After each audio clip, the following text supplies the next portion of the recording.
अस्सलाम वालेकुम students.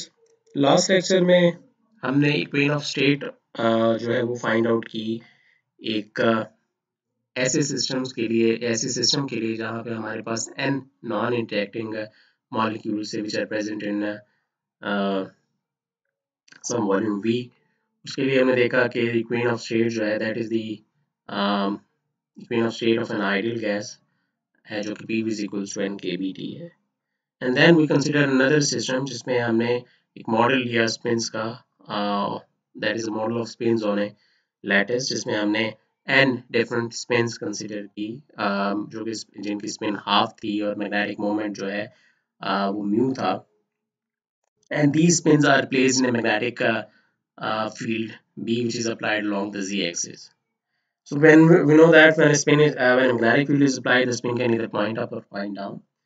So for this system, we found the entropy of the system in previous lecture. So in this lecture, we are going to find out the equation of state of this spin system.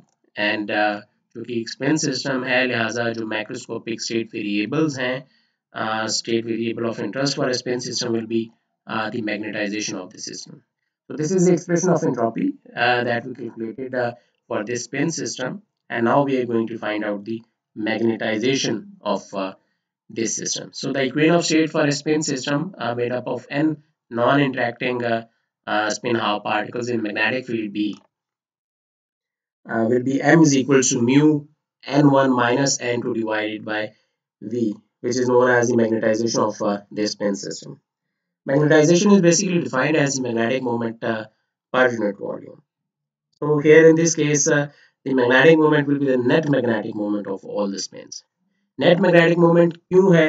इसलिए कि हमारे इस system के लिए हमने देखा कि दो स्टेट्स पॉसिबल हैं सिस्टम की, एक स्टेट अप है और दूसरी स्टेट डाउन है, ठीक है।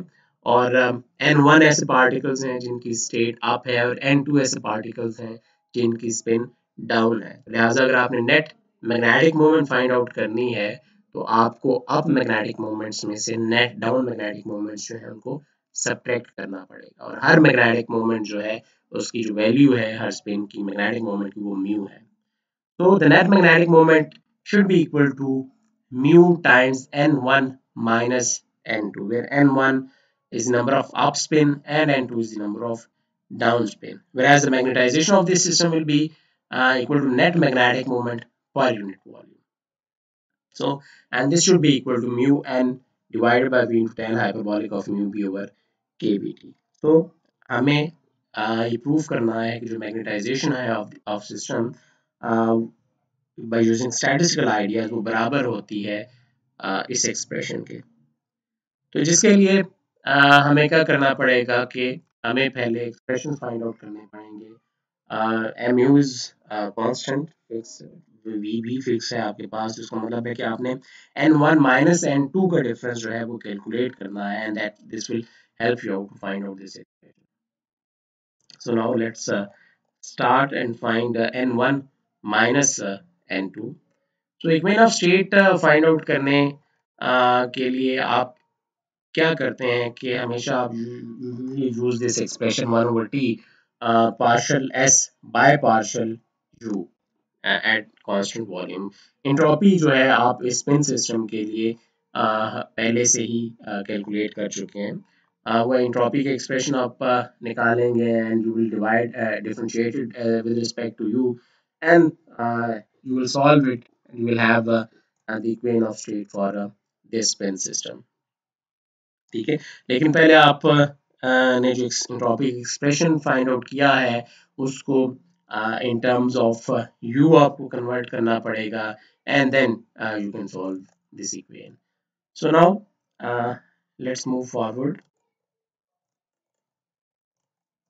So इंटरनल एनर्जी हमने देखा कि सिस्टम की हमारे पास लास्ट लेक्चर में हमने देखा कि हमारे पास इंटरनल एनर्जी है सिस्टम की वो बराबर थी -n1 times e plus n2 times e, जिसमें n2 था वो बराबर था n माइनस n1 के। उसको सॉल्व करने के बाद हमारे पास एक्सप्रेशन आया था u is equal to ne minus 2n1e, और you can write it as e into n minus 2n1 2n1। इसको आप अरेंज कर सकते हैं इस तरह से, and you can further modify to find the value of n1, which will be equal to n by 2 minus u over e, or you can take common n from these from the right hand side, and then you can divide it on the left hand side. So n1 over n will be equal to 1 by 2 minus u over 2ne. So यहाँ पे आपको n से divide करना पड़ेगा. So that will be equal to 1 minus x by 2. इसका मतलब है कि x को हम यहाँ पे रख रहे हैं, that will be equal to u over ne. So x in this case is u over ne. So 1 over t is defined as partial s by partial u at constant v will be equal to partial s by partial x into dx by du. ठीक है, तो internal energy आपके पास है यहाँ पे इन terms of x, तो लिहाजा आप इस इंट्रॉपी के एक्सप्रेशन को पहले इन टर्म्स ऑफ एक्स लिखेंगे and then you will solve this expression. ठीक है, सो जो आपके पास प्रीवियस इक्वेशन थी d x by d u, तो आप सिंपली आप इसको डिफरेंशिएट करें with respect to u, you will have d x by d u will be equal to 1 over n times e. ठीक है, तो partial s by partial x हमने find out करना है. तो एस आप जो है ऑलरेडी कैलकुलेट कर चुके हैं लास्ट लेक्चर में, और एस हमारे पास था एस इज इक्वल टू के B N log of N minus N one log of N one minus N one log of N minus N one. ठीक है, तो आपने इस इक्वेशन को कन्वर्ट करना है इन टर्म्स ऑफ एक्स, जहाँ पे एक्स को आपने डिफाइन किया है कि वो बराबर है यू ओवर एन ई. तो अगर आप इसको कन्वर्ट करते हैं कि यू इंट्रोपी के एक्सप्रेशन को इन terms of x, you will have आप यहाँ पे इस एक्सप्रेशन को भी यूज कर रहे हैं इंट्रोपी के उस प्रीवियस इक्वेशन में. अगर आप ये सब्स्टिट्यूट करते हैं तो आप इजीली इस एक्सप्रेशन तक पहुंच सकते हैं. So entropy can be written as minus n k B into these terms. ठीक है, आप इसको फर्दर रीअरेंज कर सकते हैं to find out the entropy of the system. So entropy को एक आप specific form में लाने के बाद then you can differentiate it as a function of with respect to x, and you will get this expression. अब मैं यहाँ पे हर चीज़ को explain नहीं कर रहा, mathematical steps हैं, सारी calculations मैंने कर दी हैं यहाँ पे, तो आप easily step by step आप इसको follow करें. और easily simply जो आपको करना क्या है कि you have to find out partial s by partial x, and you have to put it in previous expression. So partial s by partial x की ये फाइनल वैल्यू आपके पास आ गई है यहाँ पे. इसको जब आप फाइनली सॉल्व करेंगे you will have partial s by partial x will be equal to minus n k b divided by 2 log of 1 plus x over 1 minus x. So now substitute this equation 4 into equation 3. equation 3 वही आपके पास थी जिसमें आपने partial s by partial x. So let's go back to equation 3. So this is your equation t where 1 over t is equal to partial s by partial x 1 over ne. So now you have calculated partial s by partial x. Substitute this value into equation 3 here, and then solve it further. So now putting this value here and solving, you will have 1 over t is equal to kb divided by 2e log of 1 minus x over 1 plus x. तो आप rearrange करें तो आपके पास आप इस expression तक पहुंचेंगे जिसको आप फर्दर सॉल्व कर सकते हैं. Now you can convert this x dependence into you dependence. ठीक है, कि एक्स आपके पास बराबर था यू ओवर एन ई, तो आपके पास अब सारे के सारे थर्मोडायनामिक वेरिएबल्स की टर्म में आप इन एक्सप्रेशंस को कन्वर्ट कर सकते हैं.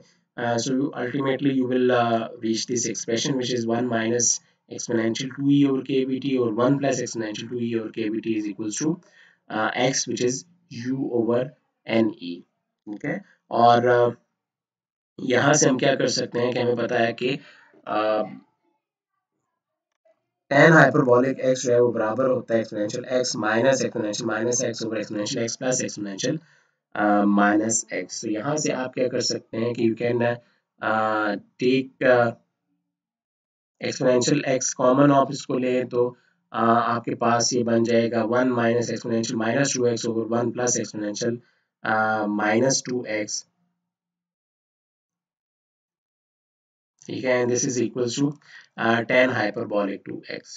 ठीक है, ये हम इसको इसमें कन्वर्ट क्यों कर रहे हैं, वो इसलिए कन्वर्ट कर रहे हैं कि हमारे पास जो प्रीवियस एक्सप्रेशन आया है वो हमारे पास 1 माइनस एक्सपोनेंशियल 2 e ओवर के बी टी की फॉर्म है, जिसका मतलब है कि 2 के साथ जो आपके पास टर्म है e ओवर के बी टी, वो आप के पास यहाँ पे आपने इस की टर्म्स में इस इक्वेशन को कन्वर्ट करना है। ठीक है, तो यहाँ से above equation can be this equation can be written as x is equal to u over n e, मतलब कि इस इक्वेशन ये आपके पास बराबर है u over n e into this equation जो कि बराबर है tan हाइपरबोलिक ऑफ x, जहाँ पे x जो है वो बराबर है e over k b t के। सो x is equal to u over n e is equal to minus tan hyperbolic of e over kBt, and since the internal energy of the system is minus n1 e plus n2 e which is minus n1 plus n2, आपको require क्या था, आपको find out करना था n1 minus n2, तो negative आप common लेंगे, so you will have the difference in the population will be equal to n1 minus n2 is equal to minus u over e। ठीक है, तो n1 minus n2 जो है वो आपके पास यहाँ से माइनस u ओवर e के बराबर आएगा, और u ओवर e आप निकाल चुके हैं जो कि बराबर है minus n tan hyperbolic of this term। So negative negative will give you positive sign, so n1 minus n2 will be equal to n tan hyperbolic of e over kBt। Now once we have the difference in population n1 minus n2, तो आप जो है net magnetisation system की निकाल सकते हैं।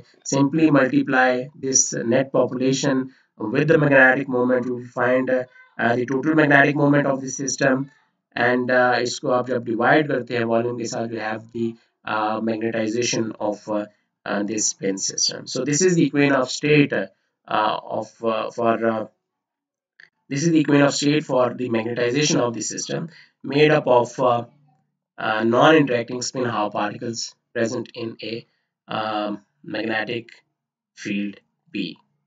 ठीक है, सो अगले प्रॉब्लम से पर मूव करने से पहले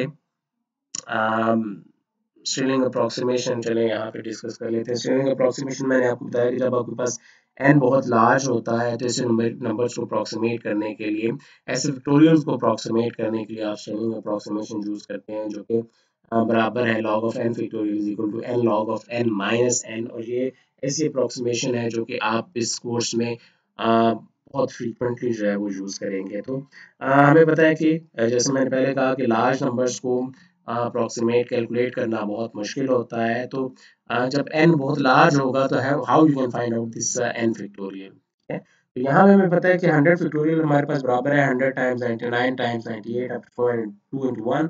तो जब आप इसका लॉग लेते हैं तो इसका मतलब है कि यहाँ पे जब बहुत सारी टर्म्स मल्टीप्लाई हो रही होती हैं तो इसका मतलब है जब आप लॉग लेते हैं, you know that we can add all these terms. ठीक है, तो ये बराबर होगी log of 1 log of 2 log of 3 up to log of 100। so if you have log of n factorial, that should be equal to log of 1 plus log of 2 plus log of 3 up to so on, and up to log of n। यहाँ पे log of 1 जो है वो बराबर होगा 0 के equal. ठीक है, तो स्ट्रिलिंग ने बहुत ज़बरदस्त आइडिया यूज़ किया। उसने कहा कि हम इन सारी टर्म्स को जो कि हमारे पास log of 1 log of 2 log of 3 है, we can represent these terms in terms of rectangles। ठीक है, ये rectangles यहाँ पे जो है जो area under this curve rectangle है, that is equals to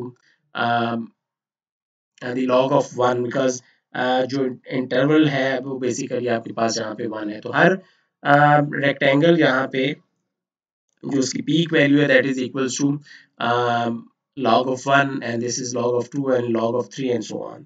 तो अगर आप इस इन सारी टर्म्स को ऐड करते हैं, जैसे कि यहाँ पे हम इन सारी डिफरेंट टर्म्स को ऐड कर रहे हैं, इसका मतलब है you will get the area under this complete curve. इसका मतलब है कि area under this whole curve will give you log of will give you the value of log of n factorial. ठीक है, और एरिया अंडर दिस कर्व जो है, इस कर्व को अगर आप देखते हैं तो ये कर्व बिहेवियर रखती है log y is equals to log of n का। ठीक है, और इसकी स्लोप जो है जितना n लार्ज होता जाएगा इसकी स्लोप जो है ये जीरो को जो है अप्रोच करेगी। So it means that log of n factorial जो है वो बराबर है लॉग ऑफ n जो ये कर्व है, एंड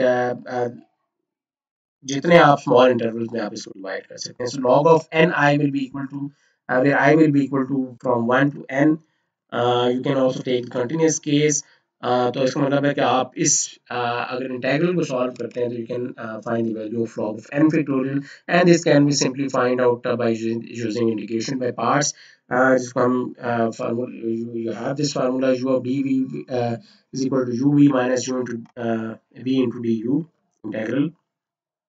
तो इस केस में आपके पास u जो है फर्स्ट टर्म जो है वो आपके पास log ऑफ n होगा, v आपके पास n होगा, और d भी आपके पास dn होगा। सो सिंपली इसको इन वैल्यूज को सब्स्टिट्यूट करें इस एक्सप्रेशन में, and then you will find that log of n factorial will be equal to n log of n minus n plus 1, और इस n को और इस 1 को आप नेग्लेक्ट कर सकते हैं if n is very very large number। So in this way हमने देखा कि कितनी आसानी से हम इतने लार्ज नंबर के फैक्टोरियल्स को फाइंड आउट कर सकते हैं। So now let's move to another problem, that is vacancies in a crystal। Okay, तो इसके लिए हम एक ऐसे इस सिस्टम्स के लिए कि आपके पास सॉलिड है जिसमें आपके पास डिफरेंट वैकेंसीज जो हैं वो एग्जिस्ट कर रही हैं, इस ऐसे सिस्टम के लिए हमने इक्वेशन ऑफ स्टेट जो है वो फाइंड आउट करनी है। ठीक है, तो सपोज करें कि that you have a crystal जिसमें आपके पास n एटम्स जो है वो मौजूद हैं, and suppose the atoms are taken away from their lattice sites and these atoms are forced to migrate on the surface of the crystal। Each time this happens, a vacancy at the lattice site is created, जिसको हम एक short की effect कहते हैं। ठीक है, तो आपके पास एक क्रिस्टल है n एटम्स का। ठीक है, इमेजिन करें एक थ्री डायमेंशनल क्रिस्टल जिसमें आपके पास n एटम्स हैं, और आपने किसी एक स्पेसिफिक लैटिस साइड से एक एटम उठाया और उसको प्लेस कर दिया सरफेस पे किसी लैटिस साइड के ऊपर, सरफेस साइड के ऊपर। ठीक है, तो आप क्या करने जा रहे हैं, तो ऐसे डिफेक्ट को हम शॉर्ट की डिफेक्ट का नाम देते हैं। ठीक है, तो फिगर में जो बुक है उसमें 4.3 जो है वो फिगर बनी हुई है जिसमें डिफरेंट डिफेक्ट्स जो है डिफेक्ट साइट्स दिखाई गई हैं कि जहाँ से एक एटम को रिमूव किया गया है और प्लेस किया गया है सरफेस के ऊपर। So please consider to figure 4.3। तो ऐसे सारे डिफेक्ट्स को हम शॉर्ट की डिफेक्ट्स कहते हैं। तो लेट्स सपोज कि आपके पास there are n such defects, small n such defects in the solid, each with an energy E।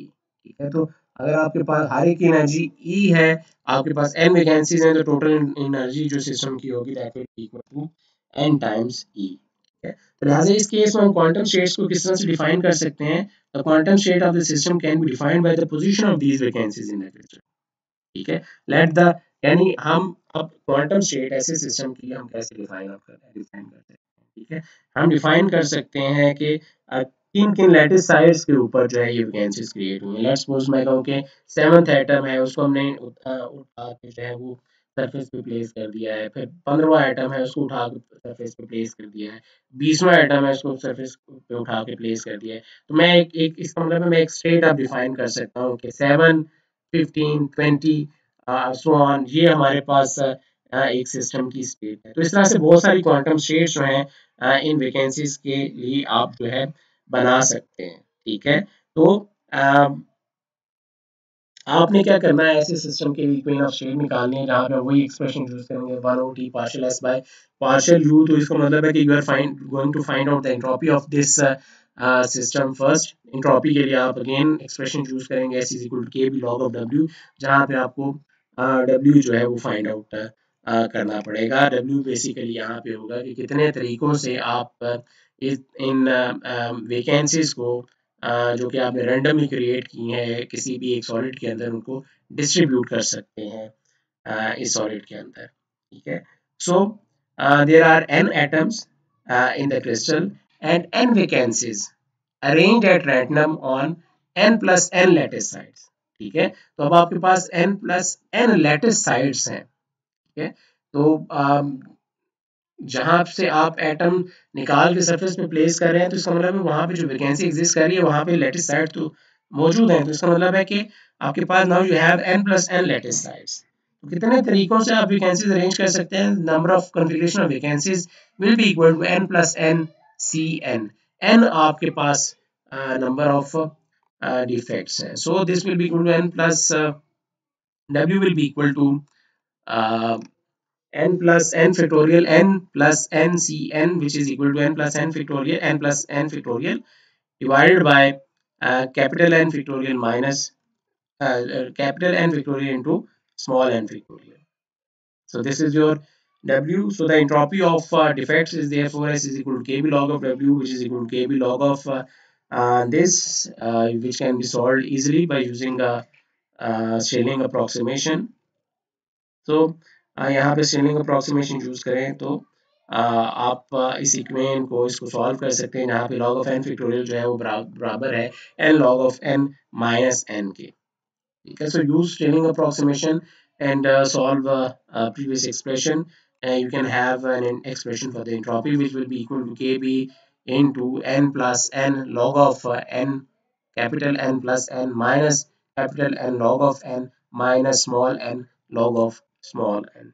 So the internal energy of the system was U is equals to Ne. So the temperature of the system is 1 over d partial S by partial U 1 over E.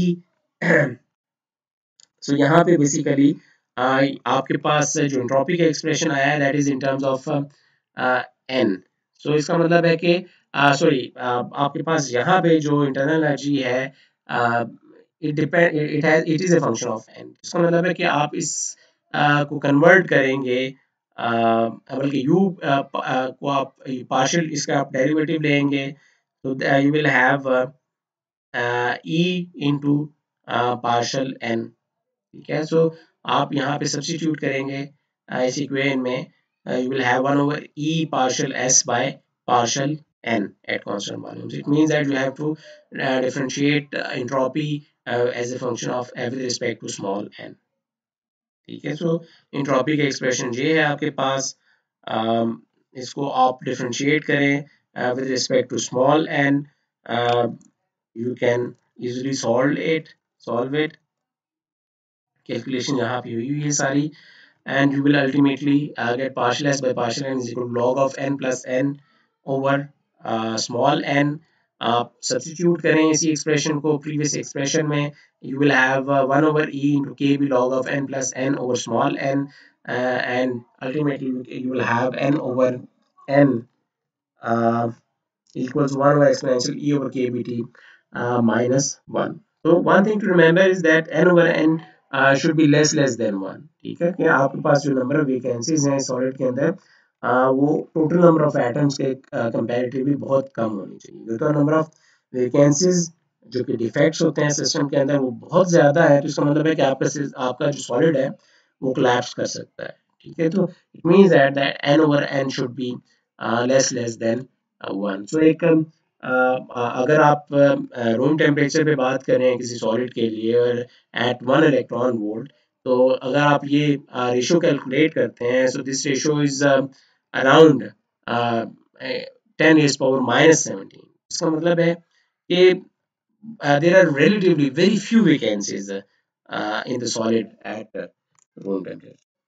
So that's it for this lecture. आप this is basically article 4.4 of your book। तो एक और example है जहाँ पे जो कि आपके पास एक रबर बैंड मॉडल है जिसके लिए जो इक्वेशन ऑफ स्टेट है वो कैलकुलेट की गई है। तो इस आर्टिकल को मैं स्किप कर रहा हूँ। बाकी जितने भी लेक्चर्स में हमने इक्वेशन ऑफ स्टेट्स के लिए सिस्टम कंसीडर किए हैं वो इंक्लूडेड हैं। इसके बाद नेक्स्ट लेक्चर के लिए हम जो है वो सेकंड लॉ ऑफ थर्मोडायनामिक्स की तरफ मूव करेंगे, जो कि हमें बताता है कि जो एंट्रोपी हमेशा सिस्टम की इंक्रीज होती है। तो हम इसको स्टैटिस्टिकली देखेंगे कि एंट्रोपी अगर सिस्टम की इंक्रीज होती है, जो कि system most I mean stable most probable state की तरफ मूव करता है, तो बेसिकली जो number of accessible micro states हैं उनके साथ क्या रिलेशन जो है इसका बनता है। So that will be discussed in our next lecture. Probably एक लेक्चर फर्दर हमें चाहिए, इतना बड़ा चैप्टर नहीं है ये। नेक्स्ट चैप्टर में हम कुछ प्रॉब्लम्स करेंगे फोर्थ चैप्टर के, और एक लास्ट आर्टिकल जो है हम वो कवर करेंगे। So that's it for today's lecture. Thank you.